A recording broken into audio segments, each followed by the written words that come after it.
I'll start us off. Hello, everyone. Welcome to our first ever stream of the show.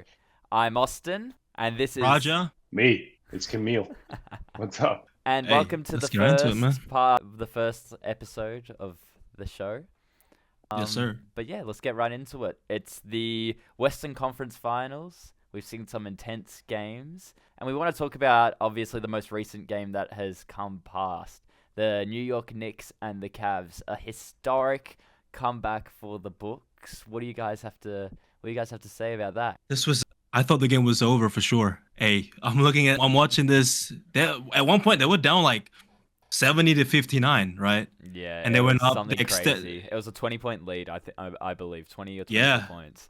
They extended the lead with 6 minutes left to play.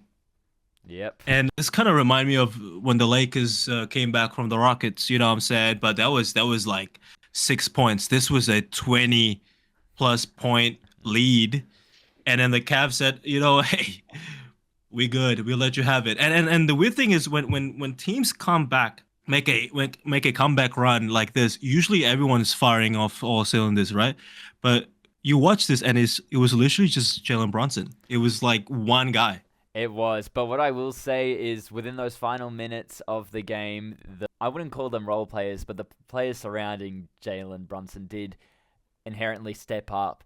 Miles Bridges with one of the most clutch threes I've ever seen. Landry Shamet, this guy had a shooting drought in Brooklyn. Yeah. What was it, 3-4 years ago? Now, all of a sudden, he's shooting one of the most clutch threes in Knicks history. New York will remember that game one forever purely because of, they're finally winning it again. They are finally winning again. And they will remember those shots that sent them to overtime for life.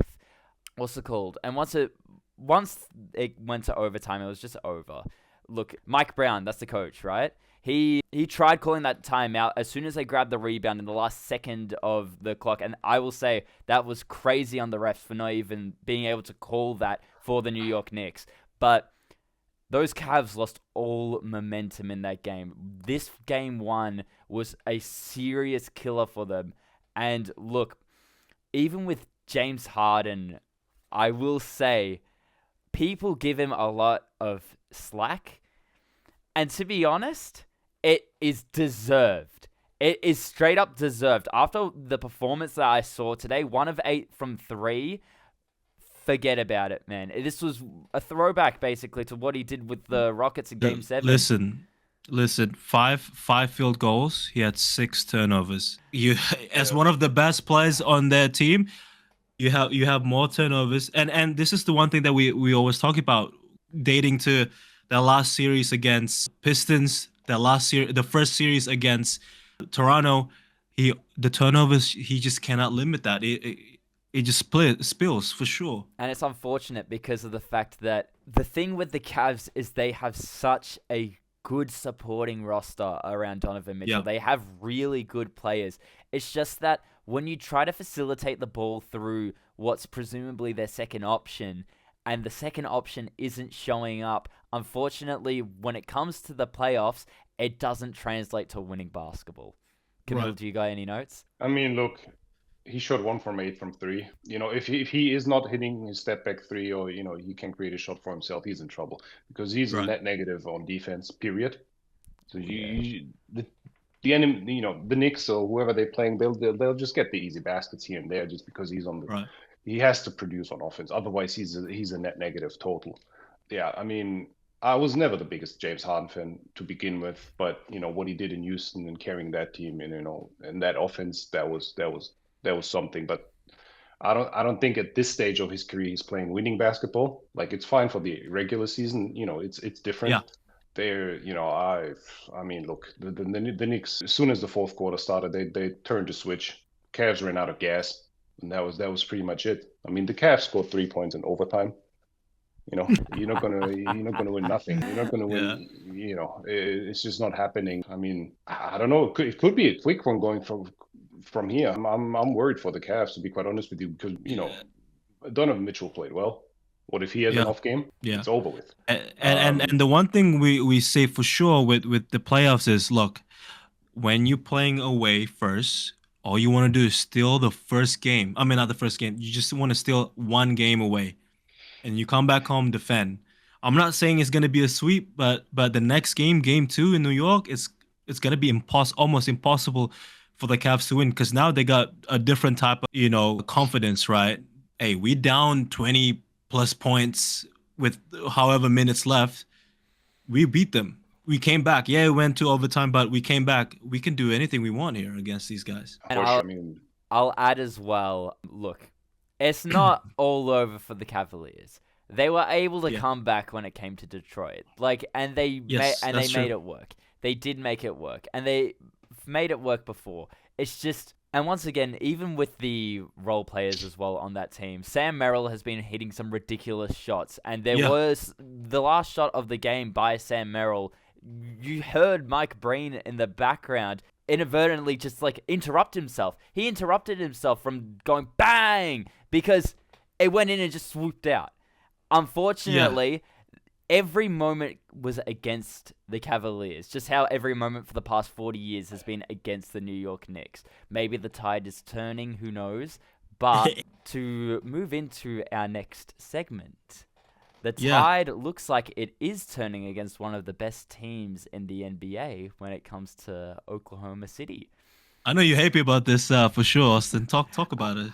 Look, I've got to say, I am repping the merch right now because, damn, for the San Antonio Spurs, and as a fan, it was fantastic. Was a bit of a stretch to say. A very stressful game.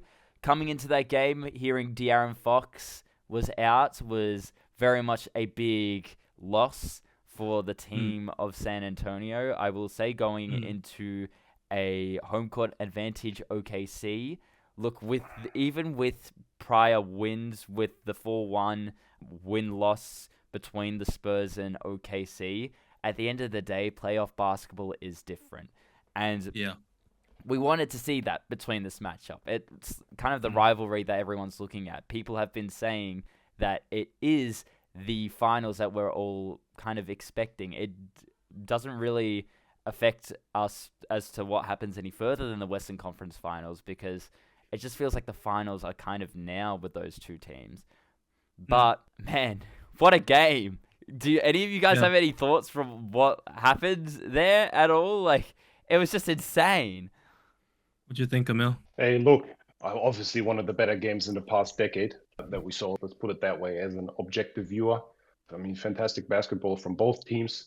The bottom line is they couldn't control Wemby. Chet failed at that, unfortunately. They don't have a matchup with Wemby, and that's the biggest problem. They'll have to figure out a way, fast and in a hurry, how to throw bodies and then double team in with two small guards. I don't know, throw something at him. They'll just have to give him different looks because whatever they gave him in this game wasn't working. 22 of his 25 shot attempts was from the paint. Oh, he was only shot three threes. He was only very shot three comfortable. threes. Yeah. He didn't have to. He was so comfortable in there. Going into the house, kicking the feet up on the coffee table. You don't muddy boots. That's a bad man right there. 41 points, 24 rebounds. Only player with Kareem, 22 years or younger, having 40 plus or 20 plus game. Yeah, look, it's that's the matchup. Can they throw something at him or not? Period. Caruso played out of his mind. He's not going to play any better. Oh yeah. So, Shea, he was horrendous until the last couple of minutes of the game plus overtime. With 5 minutes and 30 left, he had 12 points and 3 from 14 shooting. Yep. That's not going to fly. But they were still close winning that game. So that team is just that good. But yeah, going forward, they'll need to figure something out with how they're going to attack Wemby. Otherwise, and it's trouble for OKC. Yeah, and the unfortunate thing about that OKC team is, unfortunately, it is literally like Chet Holmgren, someone who was essentially killing the Lakers, especially against Dominaton. He gets cold feet against Victor Wembanyama, and only against Wemby does he get cold feet. It's like you see the confidence get sucked out of his body. And you can see it in his body language. You can see it in the way he plays basketball. And that 3-point shot against Wemby, he literally gets knocked over and flops to the floor. Because they are trying to get those fouls. They are trying to get the fouls that have been falling their way. But at the end of the day, Holmgren is just not stepping up. When you have a body that is very close to what Wemby's is, albeit, Wemby does have that advantage and the size on Chet, it's just, the fact of the matter is you really do have to contest those shots. And that block at the end of regulation was great. But God forbid he has to do that game in and game out. Otherwise, people are going to be viewing him like Rudy Gobert during the Minnesota Spurs series. It's just, unfortunately, you have to block out Wemby or else you're just going to get cooked. And look, I will point out some very big factors in this game as well. Having those two, the rookie and the sophomore of Dylan Harper and Steph Castle, they were killing it. Dylan got the highest amount of steals in a Spurs playoff game in history. He had 7 steals that game. Look, the unfortunate thing is Castle had 11 turnovers. 11. That cancels us out. His 10. 11 turnovers was ridiculous. But at the end of the day, they still pulled away because they played like a team and they played hard. Devin Vassell played for 51 minutes in that game. 51 minutes. It takes a lot of stamina and strength to be playing through that. What I will say is, because they had the lack of bodies in that game, tomorrow it might feel as if those Spurs are tired because they didn't distribute that time well around the roster compared to what OKC did. OKC distributed their time. If you see the minutes distribution, the time management between the two teams, you could see that the Spurs did win, but they're probably going to be exhausted in game 2. What about you, Raja? Look, early on the season, we thought that OKC is going to break the 73-9 record. They look invisible. They were winning games left and right. SGA weren't playing in the fourth quarter much. And then we go into the playoffs, the OKC, they swept the Suns. They swept the Lakers. Now they have to face against the team that made them visible, right? 4 out of 5 games they played against the Spurs, they lost, including the NBA Cup semifinal, right? Yes, that's including the Cup final, yes. And we look around like, who can match up against the Spurs? Nobody. It doesn't matter if you have Chet, Rudy. It doesn't matter if you have Domain, whoever. No one can contain Wemby, and we've seen it yesterday. 41 points, 3 blocks. He got 3 blocks, but he probably got, he altered more shots than 3 blocks. Oh yeah. And he is just, and hold on, my favorite moment is when he only had 1 3, and I think we know which 3 that is, and he hit it half court to tie the game. It's not like it's, we're 2 minutes into the first quarter and it's just, let me see what my range is looking like this game. This dude pull out from half court to make it, 108 to 108. Yeah. With the time running out, and he needs to make that shot, and he decided to make that shot. I love his mentality to win. It seems like, I don't know if you have seen his under 17 videos when he lost to Chat. Yes. He looked pissed off. Like, this guy just loves to win. People like to say he has that kind of Mamba mentality, Jordan mentality, where he's just, all I want to do is play basketball, win, carry my teammates, and just win ball. Yeah. And to go back onto your point that you made before, that deterrence factor was probably one of the biggest things that made the OKC Thunder vulnerable. When you're not driving to the basket and actually getting to the line, because you're not getting fouled on your drives anymore, those free throws disappear. They disappear completely for them. And it can be a thing of, unfortunately, not unfortunately, what am I saying? It could be a thing of that the Thunder fans see as the refs, they're not giving us the fouls, they're not giving us the free throws. It's quite ironic, to say the least.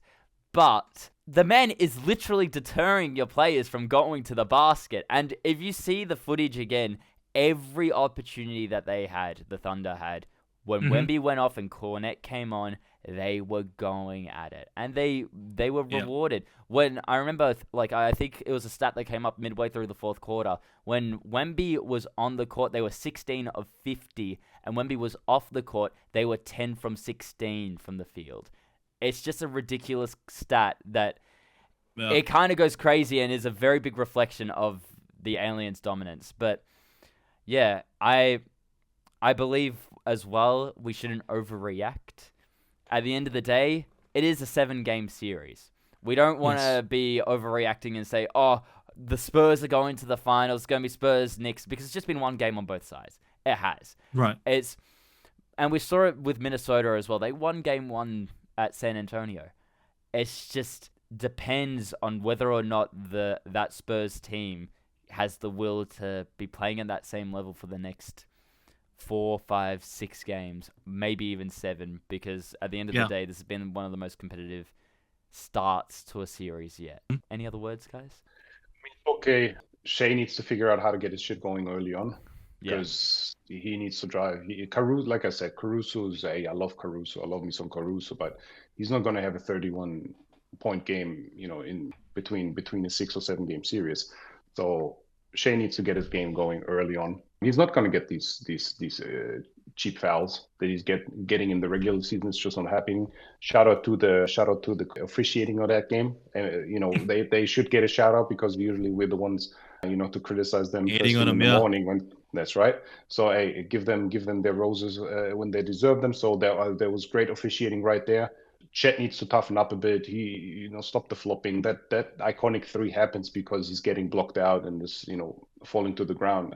So there was a 4 and 5 fast break that Chet is on the other side of the floor. Nothing happened. He just got, blocked out. I think by I can't remember. It was Champagny. Yeah. Yeah, it was Champagny. So that's it.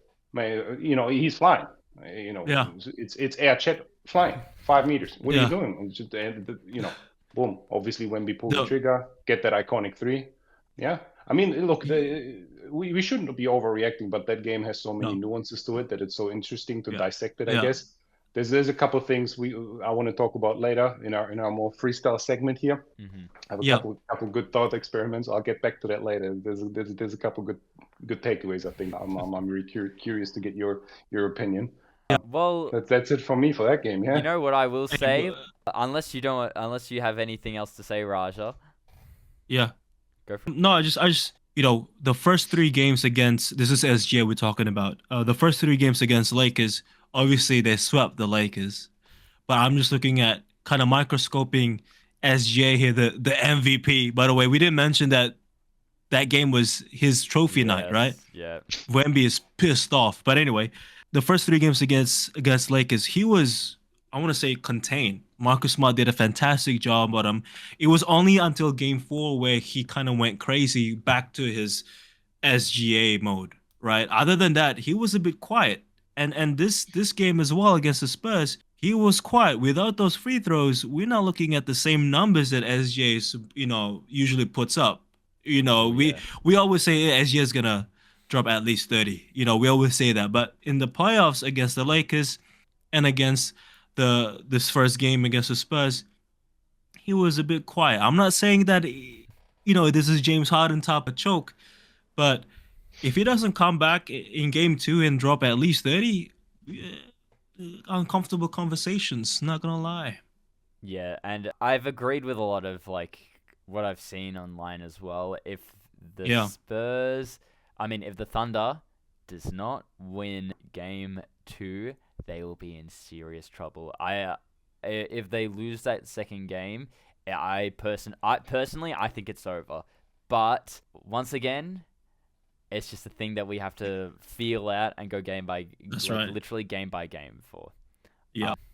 But to fly into our next segment, just news around the league. Stuff has been happening over the past couple of days.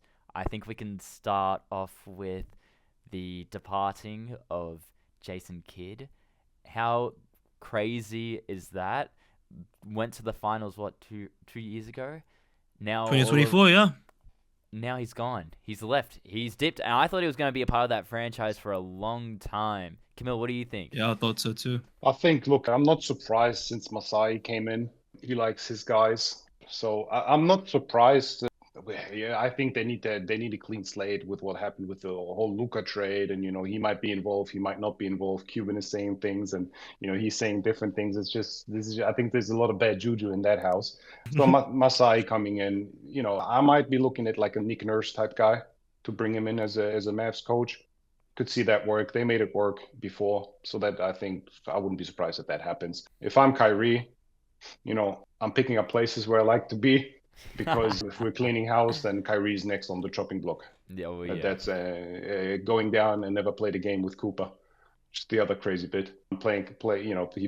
Imagine that. There's a world out there where he's getting traded this offseason. He played half a game with AD and no game with Cooper. Forgot about that.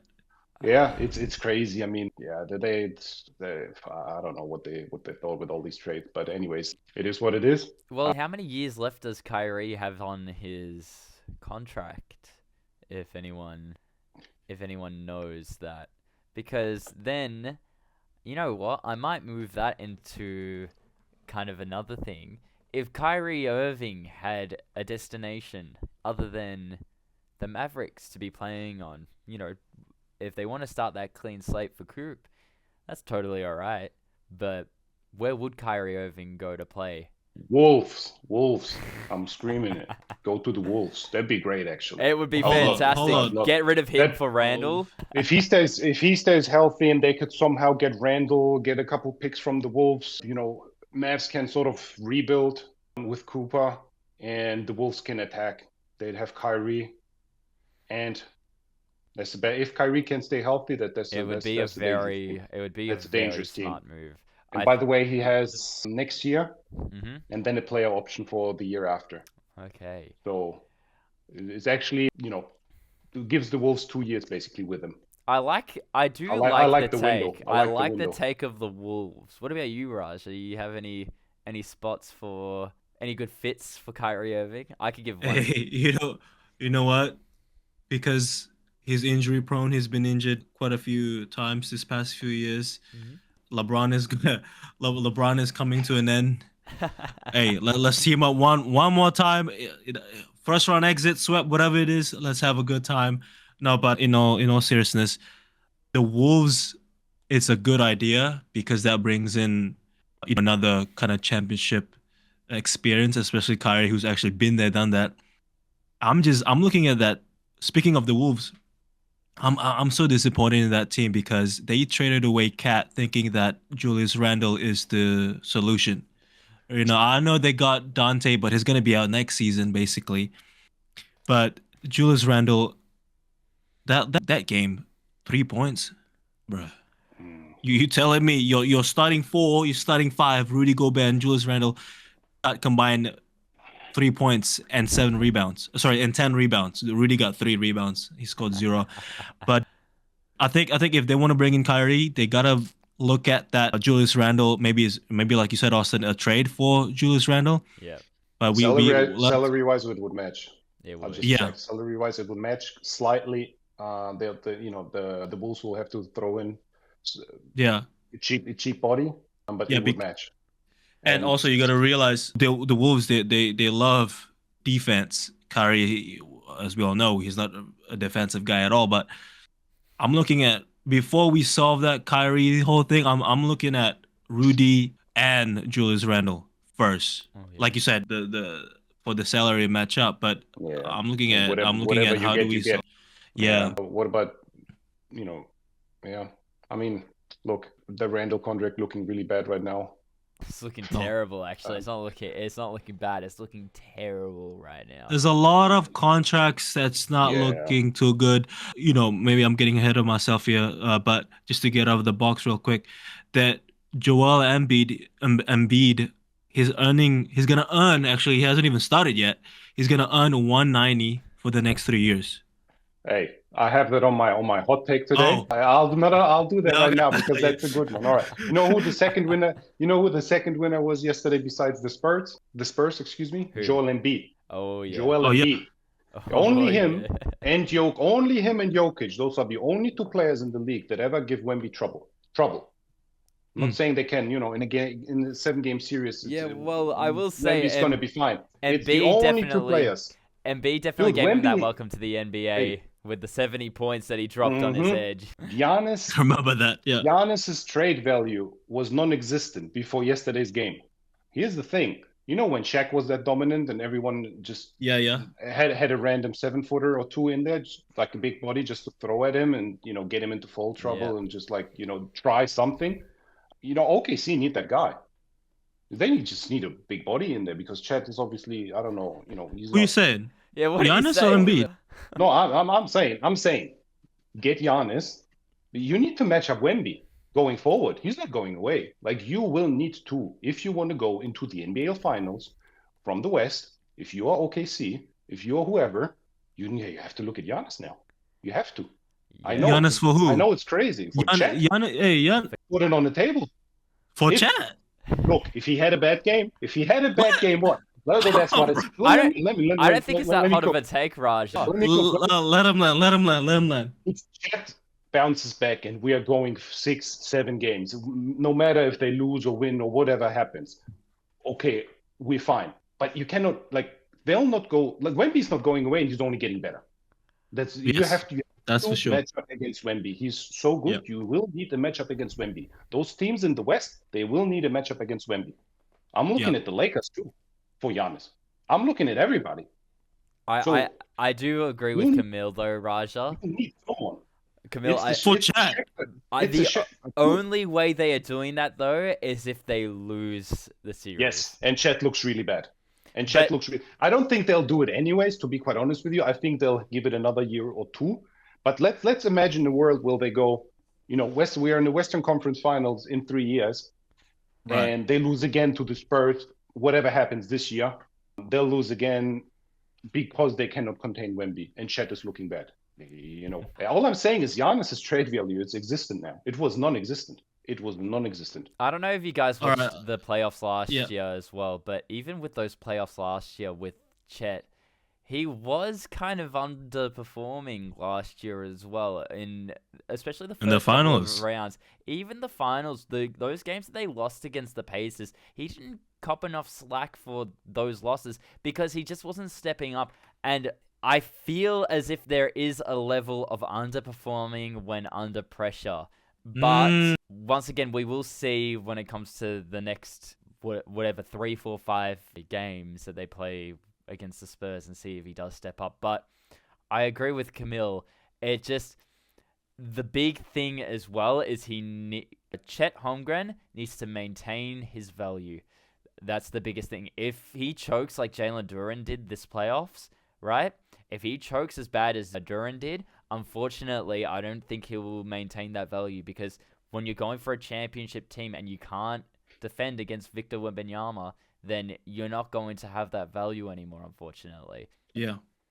You know what though? I think the mountain to climb is the Spurs, right? That's kind of the template now. Hey, we got Wemby. How do we beat Wemby, right? Because back, few years back, last decade, hey, they got these two guys who can shoot the lights out. How do we beat those guys, right? Stephen Curry and Clay. Now That's right there. It was Shaq before. It was Golden State.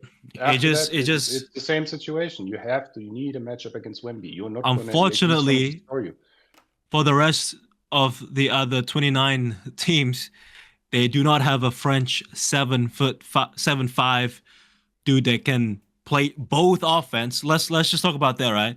Not a lot of guys who's 7'5" can play offense and defense at this level. So how do you beat him? Giannis. I do like the take, Camille. I've got to admit, I do like it. Your thing is you're saying it's Chat for Giannis, let's say. Not today, but maybe if it goes bad this No. Like let's say I don't You know know, what I don't know boom. what the value would be. Look, I like Chet as a player. I like him. I like him a lot. I Because you just brought up don't know. Embiid as well. What are you trying to Yeah, say yeah. about Embiid? Well, look, if I'm OKC, I have about 100 picks for the next 5 6 drafts, right? What am I going to do with them? I'm going to load up the team. I can't pay everyone. Right. Chet is going to be. I'll just check. Chet is going to be on his rookie max extension starting next year. He'll have a Yeah. 25% cap hit next year. Yeah. They They're can't pay looking to move everyone. up that. Yeah. Obviously, they could do. And It this all is the depends what issue happens that this the year. Celtics If were they win the facing. championship, yeah, if they win the championship, which is probably still the most likely situation to happen. I like the Spurs. I hope, I'm rooting more for the Spurs just because of the type of basketball they play, opposed to the kind of flopping heavy basketball that OKC plays. So I would hope I'm rooting for the Spurs here as an objective viewer, but Yeah. this it's not, the OKC is not doomed here. Still, it's 50-50 still. So if they win the championship, they don't have to do nothing. But Nothing. They don't have to do nothing. And then but Chet kicking in next year, 41 mil, boom. I think even if they win the championship, I'm kind of supporting you now, actually. Even if they win the championship, we've seen it with other sports. Let's talk about Manchester City. They've won the league many, many times. But you know what Pep always does? He's always looking for that new piece to stay afloat, right? Yep. Yeah, we won the championship last year, but next year's not going to be the same. Like, I mean, we've seen it today with Wemby. Last year they didn't have Wemby to beat. Now they have to face Wemby. How do we beat these guys? Right? Obviously, not everyone can have a 7-5, Wemby, but we gotta look. SJ is the main guy. In my eyes, if I was Sam Presti, which in my opinion, I think he knows what to do. Right? Obviously, he's one of the best of all time in terms of general managers. If I'm Sam Presti, if your name is not Shea Gilgeous-Alexander, I can move from you. Like you said, we have so many picks to move from. They have like the 12th pick, don't they, this year? Just to begin with. That's Yeah. from LA. That team is well constructed. I think Yeah. it's look, if they lose this series, Chet is playing bad, 5 out of 7 games, and it's because he can't defend Wemby. Wemby's jumping over him, that type of stuff. Then if he doesn't, he will look at anything. He has to. It's his job, right? At the end of the day, he is a patient GM. We've seen it. Like, he's all Yeah. about trusting the process. And well, look, they won a championship. Good for them. That team is just well constructed, but they won't be able to pay everyone, especially when the new bargaining agreement and all that, and aprons are kicking in and that kind of stuff. It's going to be harder and harder to go over the cap. Yeah. So having 2 max contracts, or having Shea's super max and then Chet's rookie max extension, you're not going to have much money to pay anyone really. Yeah, because That's the thing. And let's not pretend OKC is sort of the mecca for free agents to go. No, sir. Then no one's going to OKC because they love OKC, right? It's just not. They It's not LA. they gave J-Dub a mass. Was it like 250? Yeah. Right? Hey, look, their window is now. What I mean is their window is now. And if Chet is not looking good in that series, Giannis is. You slot him in. You can rest him in the regular season. He don't need to play no 80 plus games, no 70. He's going to play a cool 60 to 65 games. He's going to be rested for the playoffs. And we know that he's a baller in the playoffs. Like, he attacks and he defends. Like, he is going straight at you. You throw him at Wemby because they're going to meet again. This is not the end of it. Sure. No matter what happens this series, next year we're going to see that same matchup again. This is their era at the moment. Those are the 2 best teams. They're going to see each other for the next couple of years. It's going to be great. It's going to be that Spurs Lakers type of situation. And they're going to see each other. This is all in hindsight. This is all with, fingers crossed. Like, the with Spurs. More so the case of health as well.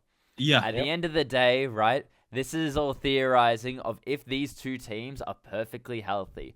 I had the Wolves winning it all this year, but unfortunately, guess what happened? Dante DiVincenzo happened, okay? So unfortunately, without that 40% shooting wing, right, it just doesn't happen. And that will probably, not wishing it on anyone, especially between those 2 teams, but damn, if one of them gets especially a bad injury, like with what happened to Wemby last year with the blood clot, or, injuries can happen on the court as well any day of the week. Halliburton literally last year with Game 7 of the finals. It's just, we'll have to see how things will pan out. That's right. But hey, Dante DiVincenzo, Dante Hightower, Wolves winning the championship, that's a crazy take in my book. That's a crazy take. No, I actually did, and the only reason why I did was because they knew how to handle Wemby before the playoffs. Unfortunately, when the playoffs came, different story, but it was just my take for what it was before the playoffs happened. I mean, Raja saw me put what was it, $10 on them to win, $20 to win, and then what was the return? I think it was like $1,000 or something. Yeah, that tells you everything you need to know. That tells you everything. But yeah, there you go. Camille, I heard that you got other takes. What else you got? I mean, look, the big one. That was the big one for me. That was the big one for me, and it's just we're back at this Shaq/Golden State. They create template. Sort of the matchup, the templates. And imagine the two of them have now combined, and that's what Victor Wembanyama is now. Yeah, look, chill. Look, I'm hearing crazy things on the internet. I'm hearing the craziest things. I can't believe what I'm reading. He's already in the GOAT conversation, and y'all need to pump the brakes on this. So here's the thing. Shea deservedly won the MVP for me personally. I think he's the best player. He's the most valuable player as per the criteria that is put up from the NBA. He's the most valuable player in the regular season. I still believe Wemby is the best player on this planet Earth, right? There's no doubt in my mind. He's the best player. He was the best player yesterday. I think that's Julius Randle, bro. Maybe. So there's that, but. Yeah, I got one thing that I want to talk to you all about. What is it? Look, we just talked about the Cavs. Let's talk about the Cavs versus the Pistons, mainly what the Pistons needs to do. Because I'm looking at this Pistons team. Hey, Cade, we need you to go out there and drop 40. We need you to go out there and facilitate. Get your teammates involved. Also, after you scored, we need you to defend probably their best player. I know they got Osara over there, but defend the other, first or second best player. Get in the passing lane. Get some steals for us. Hey, get a block or two if you can. And also, can you rebound the ball, please? You know what I'm saying? And they put so much in his plate, right? Every time he goes to a game, his checklist is like 3-4 pages long, right? Can I rebuke? They want him to do so much. Simple opinion here. I'm just gonna rebuke this with one simple opinion. I believe that that's something that the MVP does day in and day out, and unfortunately, that's why someone like Cade didn't win it. It's because of the fact that, or even was in the top 3. It's because someone like Wemby or someone like Shea or someone like Jokic does that game in and game out. I mean, we saw it from Jokic that he didn't live up to it in the playoffs, but during the regular season especially, game in and game out, those kinds of MVP caliber players do kind of step up to that checklist and that task. But however, I will agree with you here as well, Raja. The pressure needs to be taken off in some kind of capacity. At the end of the day, Victor Wembanyama has Stephon Castle, right? Yeah. Shai Gilgeous-Alexander literally has J-Dub, has Chet Holmgren, has AJ Mitchell, Casey Wallace, you name it, right? He has the people, that supporting cast. With the Detroit Pistons, Jalen Duren was supposed to be the second man, the right-hand man. And unfortunately, especially in that Game 7, you didn't see him score another point in the last, quarter. It was awful. The last half, nearly the whole half. I didn't see nothing from him. It was it was awful. It was a literal slaughter that came from the Cavs. But I will say, did you watch that Game 7? Because the acceleration, the pedal, the gas that the Cavs were on, they looked like a finals caliber team. They did. Besides James Harden, because fuck James Harden, right? Literally. Hey, nothing personal against James Harden. But if you saw his shooting performance, he didn't even get double digits. Damn. In a Game 7 elimination game. Let's just say the one thing that he gets consistently criticized for the most in his career, he did not step up. But the Pistons looked consistent. They were a consistent... I mean, not the Pistons, sorry, the Cavs. They were a consistent team the entire way through. They did not take their foot off the pedal once. But I agree, Raja. I do like some of the role players on that team. I like Osar. I like, what's it called? Duncan Robinson. He shoots a good chunk of threes. He's a very good 3-and-D player, right? Dennis Jenkins is also good, It's just that Jalen Duren, you're not getting your contract after this season. It's as simple as that. But he gotta go down there and work with Hakeem. He gotta get more weapons for his offensive back. But Camille, how do you think? What is any moves as a movement yourself? Is there any moves that you can see for this Pistons hey, they're first in the East, but look what happened in the playoffs. You know what I'm saying? Can you see any moves or any solutions to push them? Not at this stage. Let the finals play out, and then there'll be something happening. They'll have to do something.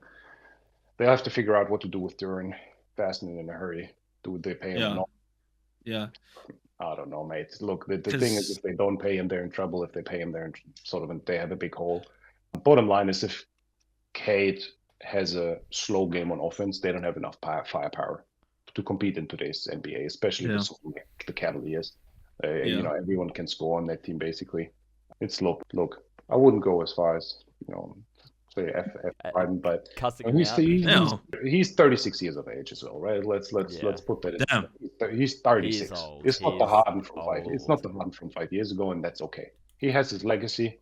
He's a certified bucket, but these types of games are getting they're because he had a horrendous game against the Pistons as well. I'm just looking at the stats. He had 36 minutes.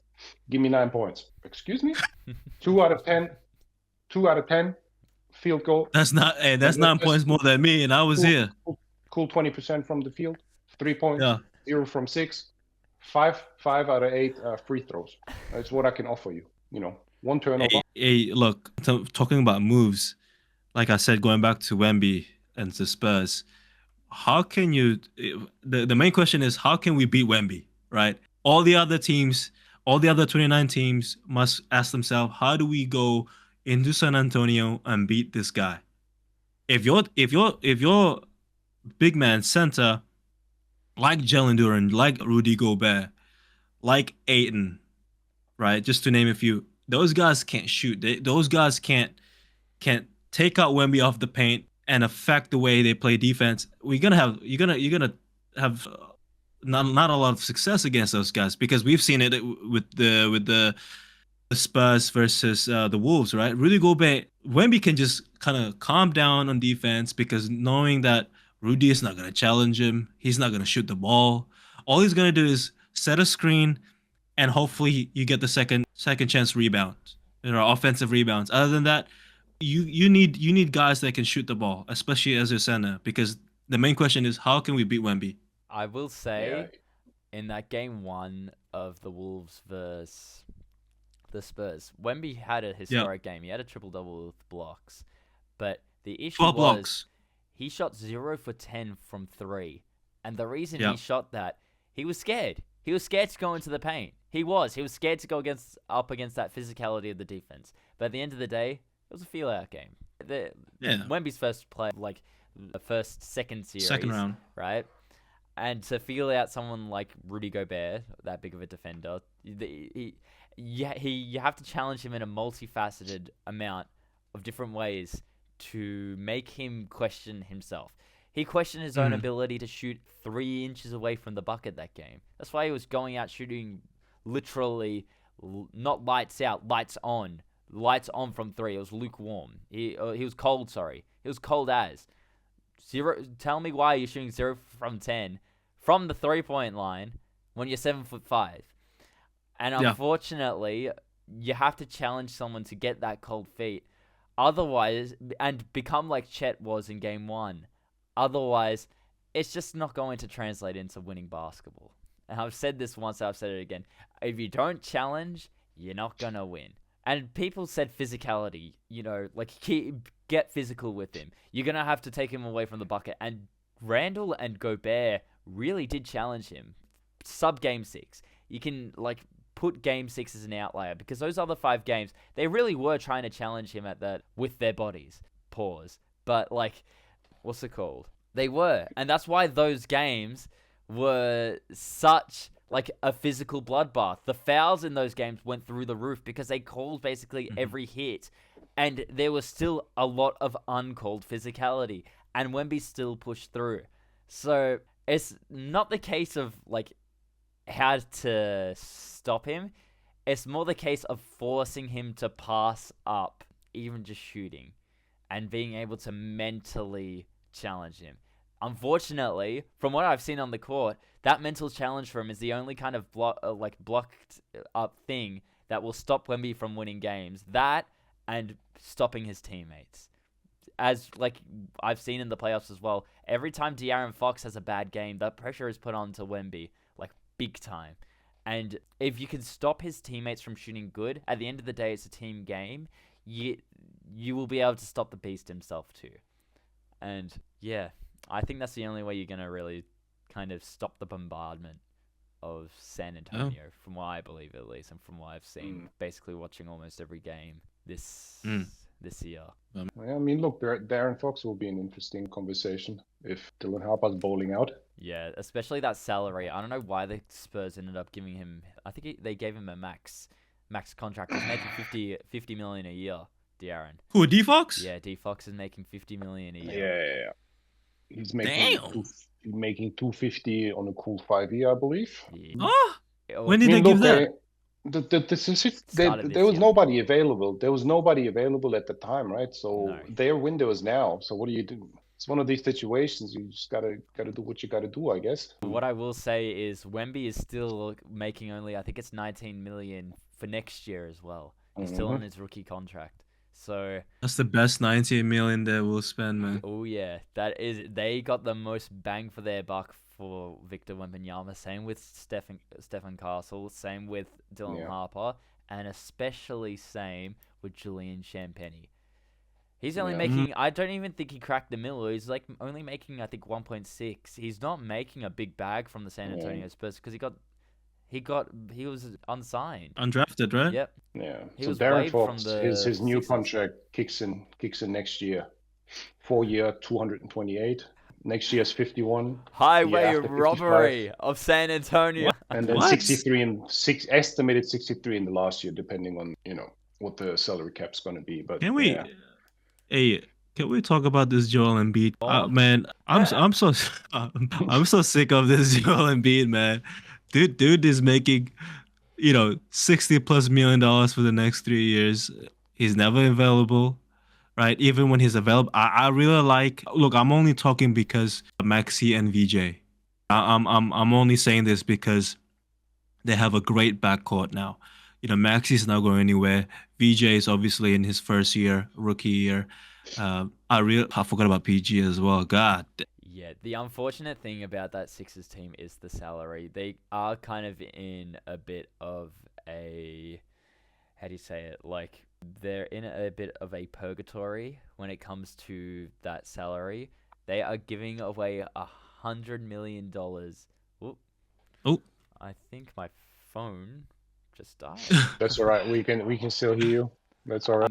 To basically cut it very short, like, they're making $100 million a year, and off of just literally PG and Joel Embiid alone. So not making it, but they're literally giving that away. So when your salary cap is predominantly taken up by only 2 players who aren't contributing much, don't get me wrong, they do contribute, but they contribute the same amount as players. They beat Boston. As play, well, you know what? That was their NBA Finals, man. That was the NBA Finals. That was my NBA Finals as well. I was. They're good now. Well, like we said, it's also about matchup, right? Players are all about matchup, and the Celtics, they didn't have anyone to guard good old Embiid over there. Yeah, I mean, look, if they're in the East, it's I don't know if I would throw the kitchen sink at Embiid if I'm in the East. To be quite honest with you, the teams in the West, they need to look at Giannis. They need to look at Giannis. All the teams in the West should be hunting him down, including the Lakers. I think but it's almost impossible to move away from him just because of his contract. They play. Embiid not going anywhere. Paul George not going Yeah, anywhere. Because I'm 99% that's sure, I haven't checked in, but I'm pretty sure that, both of them, Embiid for sure, Paul George 100% for sure as well. They both have, non-trade. They can just pick and choose whoever they go to. If they say, no, we're not going, we're not going. Paul George has a player option for the he's definitely gonna pick that 27-28 up. season. No. Yeah. Oh, he's gotten, 56 mil. Oh yeah, yeah. Let me get that. Hey, Hey, suspend me look, again. it is what it is. At the end of the day, look, dude's making buck. I don't mind that, Yeah. The owners, counting money and everyone's making a whole lot of money. I'll never cry about some people, some players, some actual players making money. So, Yeah. someone had to give him the contract in the first place. So, He's gone now. There are more. He's gone. Remember? yeah, Yeah. yeah, yeah. Pissed off everyone. Hey, yo, Austin, what happened to your cam? My You come back? my phone completely died. Give me 1 second, man. That's all Oh, right, good. brother. We good. We good. But man, But yeah, so I think if we're looking into into the a glass ball, what's with LeBron, that's going to be interesting in the off season. is that while we wait for Austin? Is anything else you want to talk about, Camille? I always want to talk LeBron, you know that. When he comes back, well, let's talk about what he's gonna do. Yeah, is he gonna stay with the Is Lakers? That's the real question. Yeah. Well, we'll wait for you, Austin. Yeah. It all depends also how that East is playing out with the Knicks and Cavs. Because if they can't, because both teams I think are on the menu for him. Obviously, there's three options here, right? Stay on the Lakers, take a pay cut, take not a pay cut, whatever. That's his decision, whatever. Go to the Knicks, that'd be an absolute banger. But obviously, that's across America. His family's in LA. At this age, I don't know why. He's got his legacy set in stone. And then the Cavs, right? Go home, help them across, help them. But I'll say this, also optics, right? At the end of the day, what if, the Cavs go to the finals, the Knicks go to the finals? I don't think they'll win anyways, whoever's coming out of the West, whether that's the Spurs or the OKC, but, God forbid any of the, Knicks or Cavs win the chip this year. He's not going, right? You can't do that. If I'd have to put my money on something, he's staying at the Lakers, taking pay cut. You think he's gonna do that? He hasn't done it before, and I don't mind. I don't blame him one bit. Yeah. Because he's still really good. He's back. Give me one. He's second. why would you take a pay cut? Do we have the exact same keyboard? Is it a Razer? It's like a white Razer keyboard. My keyboard. Show us. No, mine's not as similar. Mine's like white. It's only got white. There you go. All right, there we go, guys. So that's gonna be quite interesting. That's gonna be very interesting. Yeah, LeBron during the off season, man. Look, Mhm. I agree with all the takes, Emil. I don't think there's any other teams he'll go to unless he really wants to ring chase. Like, he's not gonna do that. This is the optics. It just looks like it's just not like, technically, he could go on a vet min, go to OKC. He could take a vet min and go to the Spurs. That's not happening. I have a feeling even if he was to do that, the NBA would step in. It would just be a thing of they would step in and veto the trade, or not the trade, the signing, because it wouldn't happen. It wouldn't happen for him. I don't think Adam Silver's that guy. I don't think he would do that. He let KD go to the Golden State Warriors. True. Very true. After that, it's free fall. Yeah, very true. It's also good for the product, right? If LeBron goes to, it's always exciting seeing LeBron on a new team. It's wherever he went, it was always this, people watch crazy amounts of regular season games all of a sudden because, LeBron's on the, Heat with the super team, or he's back at the Cavs and everyone's watching Cavs games. All the Cavs games are being, broadcasted, nationally televised games in the US, and they break the records and that kind of stuff. Wherever he goes, he's moving a boatload of money and viewership with him, me included. So I think the Knicks would be really cool. Yeah, I think the Knicks would be one of the best signings. But Raja, you're muted, brother. That's all right. Hey, technical issues here. We're good. But yeah, look, there's the offseason going to be spicy. It's always like that. I'm actually quite excited. I am quite excited for it. As a personal... Jaylen Brown's going to keep us busy as well. Oh, yeah. With his beef. He's going to keep us busy the entire off-season. I'm excited. I'm excited for that. Even though there's not going to be any basketball, it's going to be crazy amounts of drama. Crazy amounts. Him against Stephen A. Yeah, Get him in Stephen the A, boxing Stephen ring. B. Forget about it. Stephen A, B, C, doesn't matter. Lakers in 6. I mean, look, there's a lot to look out for. The next thing to look out for is tomorrow's game, 10:30 yeah. Australian. I'm excited for that. I will be waking up. Well, not necessarily waking up. I will be I'll be on that Hold on. It's game. 10:30 in Australia. Wait, what time are you waking up, Yeah. brother? What time are you getting out of bed, mate?